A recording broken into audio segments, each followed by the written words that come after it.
Yan mga ka-repairman, ang i-repair natin ngayon is itong LCD ng Infinix Note 10 Pro. So ang sira niya yung LCD. Wait lang anak. Okay? So papalitan natin ng LCD. Nakabili tayo ng LCD no sa Shopee. Okay, ito. So ready na rin yung mga gamit natin. Tayong pandikit dito, libre. Tapos itong pick para sa pagtanggal ng LCD. So, kita nyo, black screen siya oh. Yan. Okay, re-repair natin mga repairman. So, tanggalin ko lang. Balikan ko kayo pag natanggal ko na. So, ayan mga repairman. Natanggal na natin yung LCD nya. So, ito, naklas lahat yan.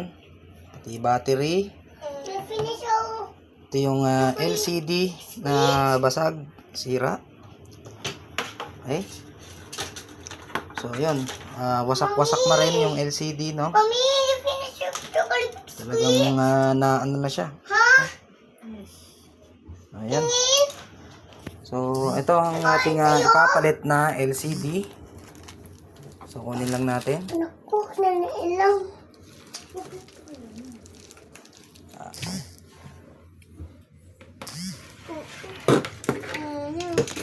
Okay. So, ito. So, ayan. Kape muna tayo mga repairman. Ayan. Okay.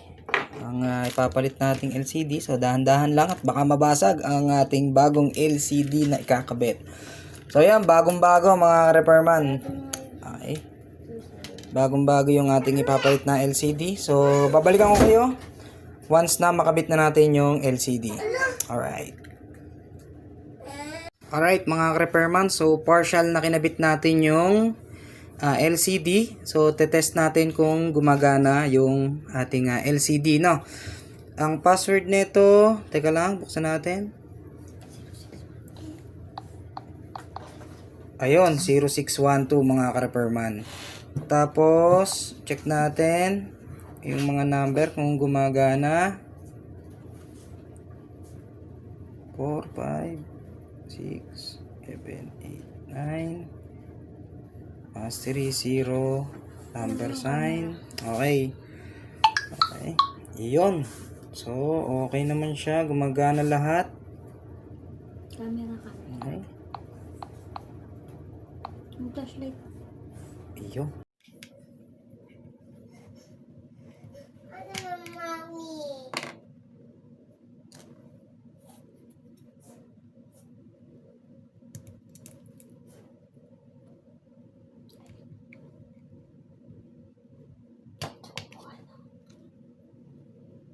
Ito chair, oh.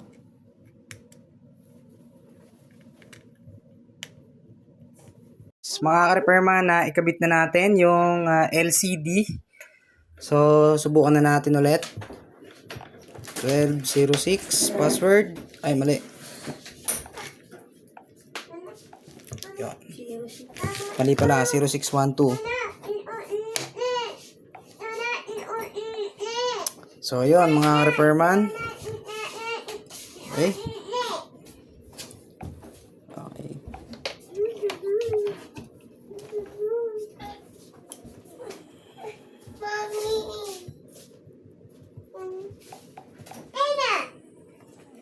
So, ayan.